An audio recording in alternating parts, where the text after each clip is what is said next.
Notre invité ce matin, Anne Hidalgo, bonjour. Bonjour. Merci d'être avec nous en studio, à distance. À distance. Et évidemment, à distance, mais je suis content de vous retrouver, tous les responsables politiques à studio, parce que l'interview est plus facile. C'est différent. Elle est plus directe.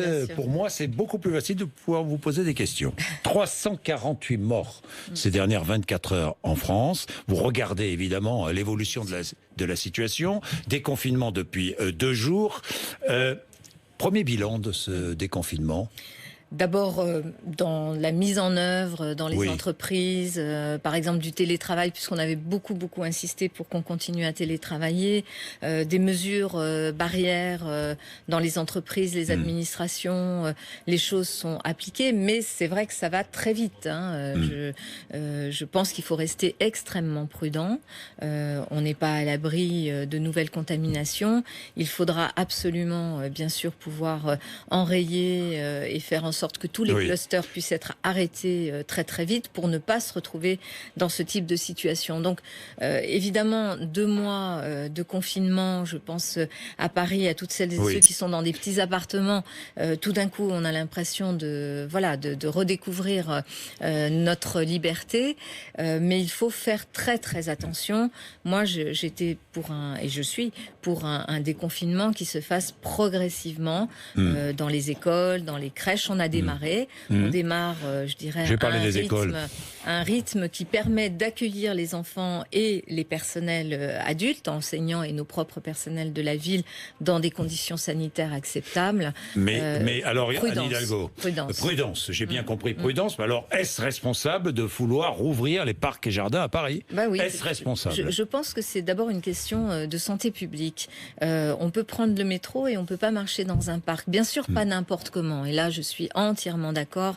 J'ai fait des propositions hier au gouvernement sur des modalités qui permettent de sécuriser. Le gouvernement qui vous a dit non, hein? Ils ont dit non, mais on va discuter. Il y a plusieurs maires qui sont exactement dans la même demande que moi. Vous savez, Paris est une ville très dense. On a 20 000 habitants au kilomètre carré. Certains quartiers, quasiment 40 000 habitants au kilomètre carré.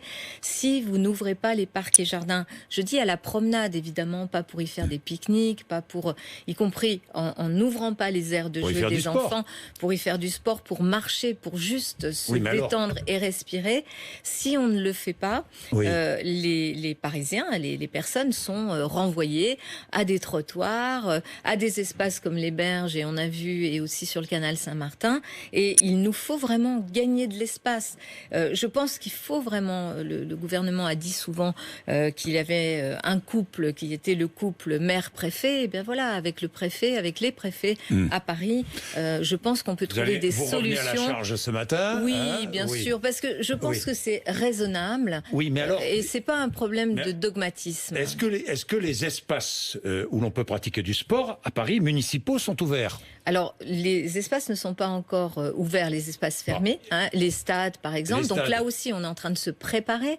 Moi, je veux bien qu'on ouvre les parcs et jardins pour aller faire du sport, mais pourquoi ne pas faire du sport sur les stades? Bien sûr, et ça parce que là aussi, on Ils sont pas ouverts non plus. Non, mais ça dépend de la ville, non? Ça dépend pas du maire. Là, on est dans des protocoles nationaux qui font que un certain nombre d'équipements ouvriront. Ils vont ouvrir, on s'y prépare bien sûr, mais vous savez que pour pouvoir maintenir justement les distances de sécurité, les distances sanitaires, il faut de la place. Donc, en fait, il faut accueillir moins de monde. Donc, c'est ce qu'on fait, ce qu'on a fait dans les écoles, dans les crèches, puisqu'on alors, dans les parcs et jardins, il faudrait filtrer. Absolument. Et c'est ce que je me propose de faire. Si l'on ouvre les parcs et jardins, on filtre le nombre de personnes qui entrent dans les parcs et jardins? On peut filtrer, bien sûr, puisqu'on a des gardiens, des personnels. Donc, on peut filtrer le nombre de personnes et fermer, en tout cas, à dire que la jauge est atteinte s'il y a trop de monde. Deuxièmement, évidemment, proposer le masque obligatoire. Je pense que le masque est vraiment une mesure de... Proposer ou imposer? Si dans les parcs et jardins nous ouvrons, à travers les règlements des parcs et jardins qui sont municipaux, je pourrais évidemment, comme dans n'importe quel équipement, proposer le port du masque. Oui, bien sûr. Vous l'imposerez? Oui, bien sûr. Dans les parcs et jardins, clairement, si on les ouvre, et je pense qu'il faut les ouvrir, j'imposerai le port du masque. Avec une amende pour ceux. Non, mais d'accord. Mais avant de parler de l'amende, vous savez, les gens, si vous les mettez en situation de pouvoir respecter les réglementations, tout ce qu'on a a vu le Sacré-Cœur encore, on a vu les quais. Dans le 10e, est-ce qu'ils sont raisonnables? Les Parisiens ont été très raisonnables. Et moi, je veux les défendre et aussi dire ça suffit, le bashing contre les Parisiens. Ils ont été très raisonnables. Les conditions de vie à Paris ne sont pas faciles pour beaucoup de familles. On est très nombreux sur un petit espace. Donc, ils l'ont été. Maintenant, il faut les aider à être raisonnables. Et je pense qu'il ne faut pas infantiliser les gens. Il faut vraiment aussi leur faire confiance, porter ce message-là. Si on a plus d'espace, il y aura moins de concentration de personnes au même endroit. Donc on ouvre. Ça permettra d'avoir un peu d'espace aussi. Donc on ouvre les parcs et jardins, si j'ai bien compris, à Paris, qui est en zone rouge, mais dans toutes les villes où on est en zone rouge, alors pas qu'à Paris. Hein. Si, comme le gouvernement le dit, il y a ce couple maire-préfet qui est le couple de décideurs qui peut prendre les décisions adaptées au terrain et correspondant bien sûr aux doctrines nationales, mais en les adaptant, c'est fort possible de le faire ailleurs. Moi, je ne vais pas me prononcer pour mes collègues, mais je sais que beaucoup de mes collègues sont en discussion d'ailleurs avec les préfets de leur département pour pouvoir justement aller vers ce type de mesures. Beaucoup me disent, très bien, on ouvre les parcs et jardins, mais alors pourquoi ne pas ouvrir les terrasses des cafés? Alors ça, vous avez vu là aussi, ce sont des règles fixées, des protocoles fixés au niveau national. J'espère. Est-ce que vous demandez l'ouverture des terrasses, des cafés, des restaurants le plus vite possible? C'est prévu vraisemblablement si tout va bien, c'est-à-dire s'il n'y a pas de reprise de l'épidémie début juin, ce qu'a dit le gouvernement. Début juin, on se les terrasses et cafés, les terrasses des cafés, des restaurants seront ouvertes à Paris. S'il n'y a pas de reprise de l'épidémie. Si le conseil scientifique qui se réunit autour du gouvernement et si le gouvernement le décide, mais je pense que si on peut le faire, et là aussi j'ai fait des propositions, parce que comme toujours, si on veut ouvrir en mettant en sécurité les personnes, les clients et les personnels, il faudra plus d'espace. Donc j'ai proposé là aussi à Paris, que l'on puisse prendre sur l'espace public pour que, par exemple, les restaurateurs, les cafetiers puissent récupérer de l'espace, par exemple sur des places de stationnement que je pourrais mettre à disposition gratuitement, évidemment, parce que le petit commerce a beaucoup souffert. Les commerces comme les cafés-restaurants ont énormément souffert et souffrent encore puisqu'ils ne sont pas ouverts. Et donc, il va falloir les accompagner. Ça fait partie du plan que j'ai proposé et que nous serons amenés à examiner au Conseil de Paris le 18 mai prochain. Je vais vous parler des mesures économiques dans un instant, mais interdiction de la consommation d'alcool dans certains endroits de Paris, c'est bien. Vous êtes favorable? J'ai été favorable parce qu'effectivement, je pense que on ne va pas non plus se mettre dans une situation. Il faut être encore prudent. Je comprends que beaucoup de gens aient envie de faire la fête, moi aussi, mais il faut encore être prudent. Et sur la consommation d'alcool, je suis tout à fait d'accord avec la décision qu'a prise le préfet de police. Retour dans les écoles, aujourd'hui, à Paris. Demain. Bonne chose. Demain, alors, oui, on a là aussi discuté. Demain 14. Donc, la rentrée se fera donc jeudi. J'avais demandé qu'on prenne un peu de temps pour adapter. J'ai fait beaucoup de visites d'écoles ces derniers jours. Là encore, accueillir... Vous étiez contre pourtant. Hein? Non, je n'étais pas contre. J'étais pour une ouverture. Vous aviez signé cette pétition qui demandait, cette tribune qui demandait des délais. Des délais, ce que nous avons obtenu d'ailleurs. 3 jours. Oui, 2 jours. Mais 3 jours nous ont permis justement d'être, je pense, à la hauteur. Donc qu'est-ce qu'on a fait pendant ces jours de préparation avec l'éducation nationale et avec nos propres personnels? Adapter les locaux. Donc on va recevoir beaucoup moins d'enfants. Bien sûr, c'est des groupes beaucoup plus petits pour pouvoir être sécurisés. J'ai aussi proposé que nos personnels, j'espère aussi ceux de l'éducation nationale et les enfants dont les parents le souhaiteraient, puissent se faire tester, dépister. L'ARS a dit non pour les enfants. L'ARS n'a pas dit non. L'ARS a été d'accord sur, là aussi, un protocole sur lequel on a discuté. Vous savez qu'à Paris, on a mis en place, avec la PHP, avec l'ARS, avec la ville, un dispositif qui s'appelle Covisan, avec des équipes qui vont pour dépister et qui vont justement enrayer un certain nombre de clusters qui pourraient apparaître. Donc j'ai proposé que pour les écoles, on fasse de la même façon, que l'on puisse les intégrer dans le dispositif Covisan. Et c'est ce que nous sommes en train de préparer. Donc les enfants, quand les parents le souhaitent, seront testés à Paris. Absolument. Bien. Et avec une montée en charge, bien sûr. Oui, bien sûr, mais cela. Et tous les personnels. Et les personnels de la ville, c'est déjà le cas. Tous ceux qui, je leur ai dit, et ils se sont inscrits, tous ceux qui souhaitaient se faire tester, et ils sont très très nombreux, notamment les personnels des écoles et des crèches, à s'être inscrits pour prendre date de ces tests. Et je pense que c'est la bonne façon. Si je peux passer ce message, il ne faut pas tergiverser sur les tests. On nous a dit il y aura 700 000 tests par semaine en France. C'est une très bonne chose. Peut-être qu'il faut que ces tests soient renforcés, notamment dans les zones rouges. Si on veut sortir de la zone rouge, il faut empêcher les clusters. Si on veut empêcher les clusters, si on veut empêcher les contaminations, il faut bien sûr tester les personnes symptomatiques, ça va de soi, mais il faut aussi tester les personnes qui ne sont pas symptomatiques. On sait que beaucoup de contaminations se sont faites à partir de personnes non symptomatiques. Et donc, il faut aller plus loin, regarder l'exemple de ce qui a marché à l'étranger. Je pense à la Corée du Sud qui a tout misé sur les tests. Attention, on donne en exemple la Corée du Sud. Sur les tests. Anne Hidalgo, sur les tests. Mais la Corée du Sud a mis en place un traçage qui soulève des protestations dans notre pays. Absolument. Vous êtes favorable au traçage? On n'a pas besoin d'un Big Brother. On a besoin de savoir. C'est ce qu'a mis en place la Corée du Sud. C'est un Big Brother. C'est pour ça que je vous ai dit que ce qui m'intéresse dans l'exemple de la Corée du Sud, c'est le fait qu'ils aient tout misé sur les tests. Et je pense qu'il faut vraiment insister là-dessus. Et sur le traçage.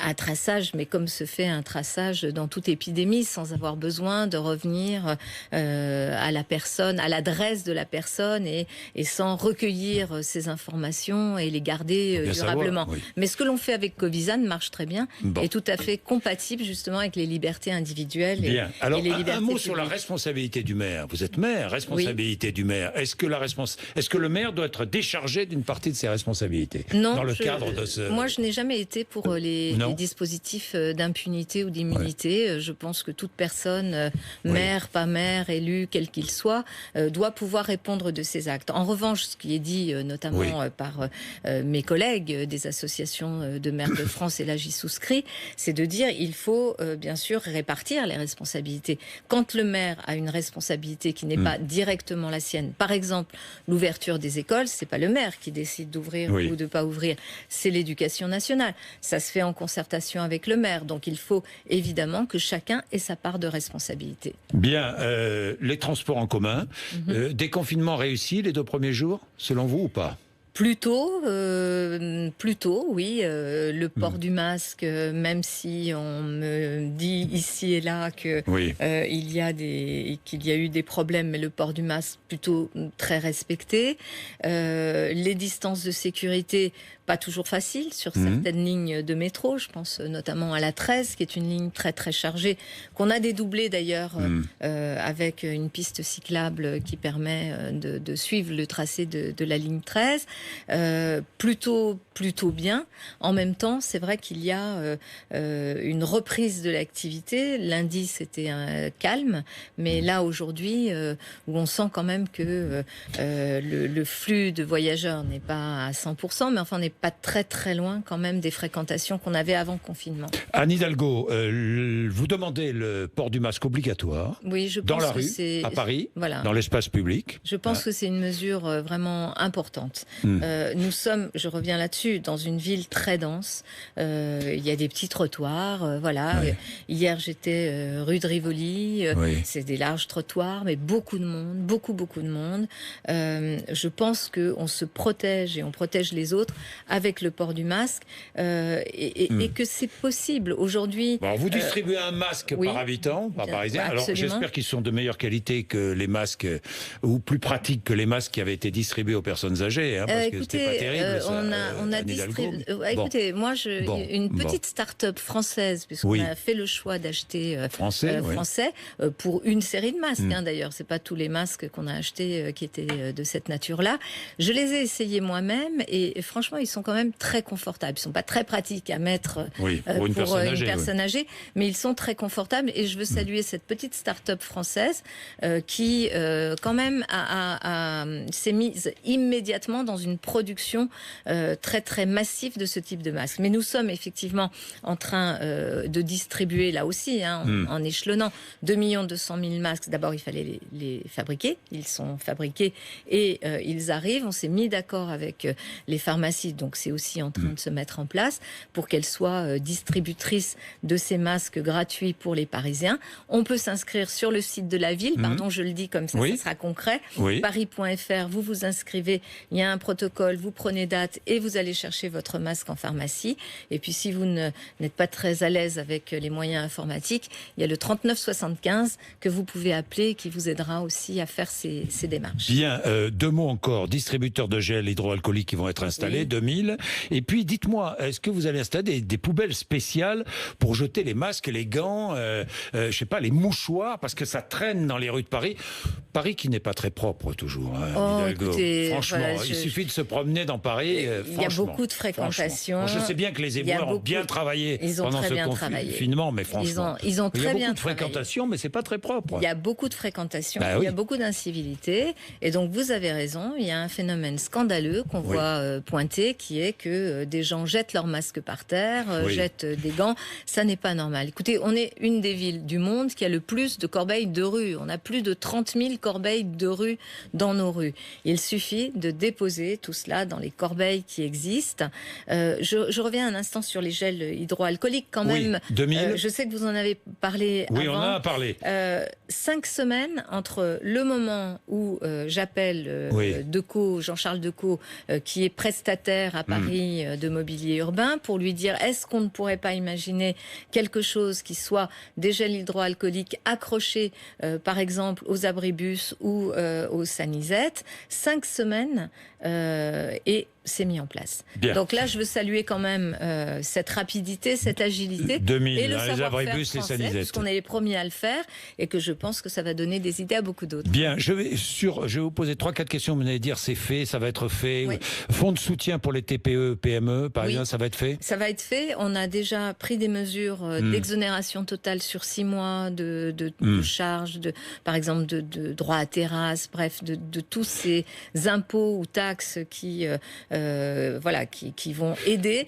Et d'ailleurs, le 18 mai prochain, nous voterons au Conseil de Paris un paquet de mesures. Alors, annulation droit de voirie et de terrasse, exonération des loyers des locaux commerciaux gérés par les bailleurs sociaux de la ville, ouverture le dimanche. Pour certains commerces, vous allez élargir l'ouverture le dimanche ? Vous savez, j'ai donné des autorisations d'ores et déjà à l'ouverture du dimanche, là où c'était utile. Donc voilà, les dimanches du maire à Paris, il y en a 12 et j'ai donné les autorisations. Donc là où c'est utile, il y a une reprise d'activité à avoir. Il faut faire les choses sérieusement, dans le respect des droits des salariés. Pour aider les commerçants. Mais il faut évidemment qu'on puisse repartir. On pourrait élargir l'ouverture le dimanche. Écoutez, je pense que les gens sont pragmatique. Tous les commerces n'ont pas envie d'ouvrir le dimanche. Oui, donc, mais ceux qui ont envie d'ouvrir. Ceux qui ont envie d'ouvrir et ceux qui rentrent dans les professions qui relevaient de mon autorisation ont pu le faire, mais déjà depuis plusieurs années. Second tour des municipales. En juin. Est-ce que vous pensez que ce second tour doit être organisé en juin ? Ça sera bien sûr un sujet d'abord sanitaire, mais je pense que le cycle électoral, il faut le conclure. C'est une question de démocratie. On ne peut pas rester... J'entends certains dire peut-être en octobre, mais on est sûr qu'en octobre, il n'y aura pas une reprise de l'épidémie et que ça ne sera pas renvoyé à ultérieurement. On ne va pas passer notre temps je dis ça parce que chat échaudé craint l'eau froide.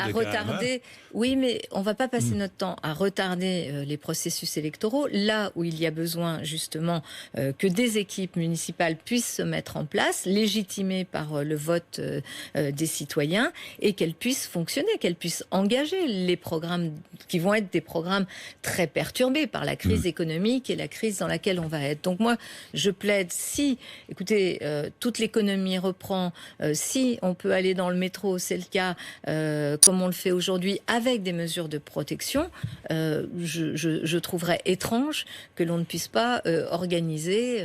Donc vous Vous demandez à ce que le second tour soit organisé en juin. Je pense, en tous les cas, il faut vraiment... Vous le demandez. Bien sûr, et il faut se mettre dans cette situation-là, sauf si la situation sanitaire était telle que ça ferait courir un danger à nos concitoyens. Un dernier mot, le stationnement. Oui.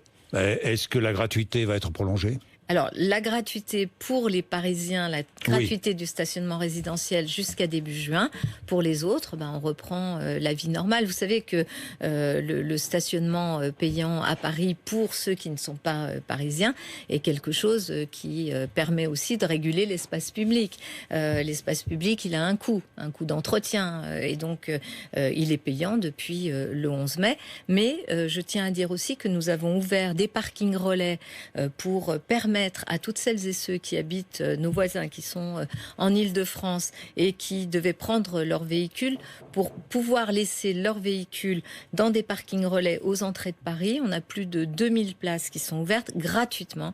J'ai demandé à ce que ce soit gratuit pendant au moins jusqu'au mois de juin, voire plus s'il le faut, pour accompagner et proposer cette alternative à ceux qui sont obligés de prendre leur véhicule pour venir sur leur lieu de travail. Merci Anne Hidalgo d'être venue nous voir ce matin. Merci. Il y a 8h54, vous êtes sur RMC et BFM TV.